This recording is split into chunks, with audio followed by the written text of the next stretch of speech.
Welcome back to our channel kung saan tinatalakay natin ang pinakamainit at pinakamahalagang development sa AFP modernization. Sa episode na ito, tatalakayin natin ang dalawang nagbabagang issue na parehong may malaking epekto sa seguridad sa Asia. Una, ang pagbisita ng Italian financing arm SACE Group sa Pilipinas para pag-usapan ang posibilidad ng financing sa malalaking proyekto ng AFP modernization, at pangalawa, ang patuloy na tensyon sa pagitan ng China at Japan na lalong umiinit dahil sa Taiwan issue. Ang dalawang ito, bagamat magkaiba ng direksyon, parehong nagpapakita ng shifting geopolitical landscape sa rehiyon, at kung bakit kailangang mag-level up din ang Pilipinas. Pero bago tayo magpatuloy, tandaan natin na ang matatag na Pilipinas ay hindi lang nabubuo sa lakas militar, kundi sa maayos na pamahalaan, paglaban sa korupsyon, pagtanggi sa political fanaticism, at pagsugpo sa fake news. Mahalaga yan para sa tunay na seguridad at katatagan ng bansa. Simulan natin sa unang kwento. Kamakailan lamang, pumunta sa Manila ang president ng SACE Group mula Italy, si Guglielmo Picci, kasama si Flavio Castri ng SACE Singapore. Ang SACE ay hindi basta-basta kumpanya. Ito ang financing arm ng Italy na tumutulong magpautang sa ibang bansa para makabili ng mga defense equipment at strategic infrastructure na gawa ng Italy o European partners. Sa madaling salita, sila ang pwedeng magbigay ng pondo para sa mga big-ticket defense projects ng Pilipinas na hindi na kailangan agad bayaran sa loob ng maikling panahon sa pamamagitan ng GAA. Nakipagpulong sila sa Italian Ambassador to the Philippines Davide Giglio at sa Leonardo Asia Pacific. Bakit Leonardo? Dahil ang Leonardo ang pangunahing Italian defense manufacturer, at sila ang nagmamarket ng Eurofighter Typhoon, ATR-72 multi-mission, ATR-72 maritime patrol aircraft, at ang M345 jet trainer na posibleng bilhin ng AFP. Hindi lang ito courtesy visit. May diretsyong layunin ang pagbisita, suportahan ang bid ng Leonardo para maging supplier ng ilan sa pinakamalaking acquisition programs ng AFP. At dahil napakamahal ng mga ito, kailangan ng financial instruments na magpapagaan sa payment terms ng Pilipinas. Dito papasok ang pakikipagpulong nila kina DND Undersecretary for Acquisition and Resource Management Gen. Salvador Melchor Maison Jr., at Department of Finance Undersecretary on International Finance Joven Balbosa. Ang napag-usapan ay kung paano makakagawa ng joint financing mechanism at export credit tools para ma-implement ang defense acquisitions nang hindi masyadong mabigat sa national budget. Ito ay naka-align sa push ni Defense Secretary Gilberto Teodoro Jr., na gumamit ng international export credit at long-term financing para hindi pilay ang procurement at hindi sila nakaasa sa annual budget allocations. Kung maipapatupad ito, magiging game changer ito para sa AFP modernization dahil hindi na kailangang maghintay ng ilang taon bago sumapat ang GAA budget para sa multi-billion-dollar projects. Bukod pa rito, namataan din ng SACE delegation na nakipagpulong kay San Miguel Corporation Chairman Ramon Ang. Ang napag-usapan ay long-term collaboration hindi lang sa defense, kundi pati sa infrastructure at energy. Ibig sabihin, mas malawak ang interes ng Italy sa Pilipinas kaysa sa defense sales lang. Balikan natin ang mga produkto ng Leonardo na posibleng makuha ng Pilipinas. Ang Eurofighter Typhoon ay isa sa mga lumalaban sa multi-role fighter acquisition project ng Philippine Air Force. Mabigat ang competition dito dahil may F-16 Block 70 ng US at iba pang European options. Pero ang advantage ng Italy ay pwede silang magbigay ng mas flexible financing. Ang ATR-72MPA at ATR-72MM naman ay kabilang sa shortlist ng Philippine Navy at Philippine Air Force para sa ASW-capable maritime patrol aircraft. Alam nating sobrang critical nito dahil sa banta sa West Philippine Sea at pangangailangan ng mas advanced na surveillance platform. Samantala, ang M345 trainer jet ay isa sa mga kandidato para palitan ang lumang AS-211 jet trainers ng PAF.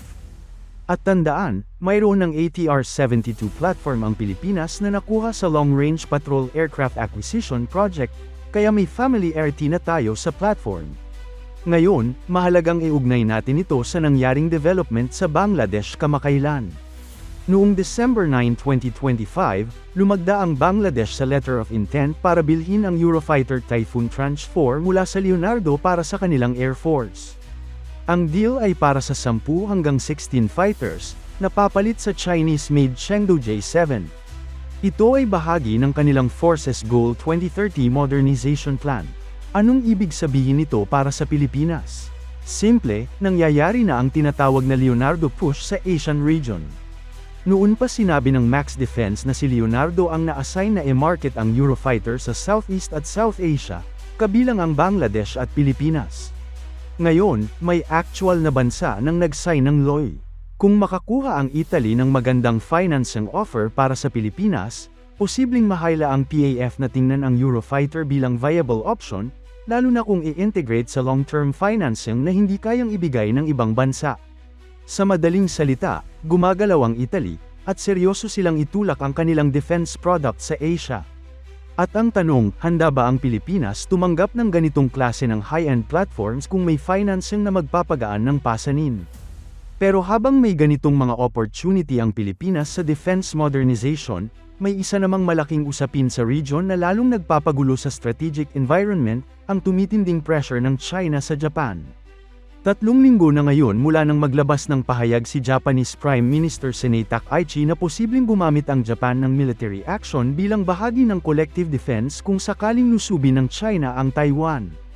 Dahil dito, nagalit ang China at sinubukan nilang pilitin si Takaichi na bawiin ang kanyang pahayag. Pero hanggang ngayon, wala pa ring effect. Ginamit ng China ang economic version, travel restrictions sa Chinese tourists, pagbabawas ng flights papuntang Japan, pagban ng Japanese seafood imports, at paulit-ulit na propaganda na tinatawag ang Japan na militaristic.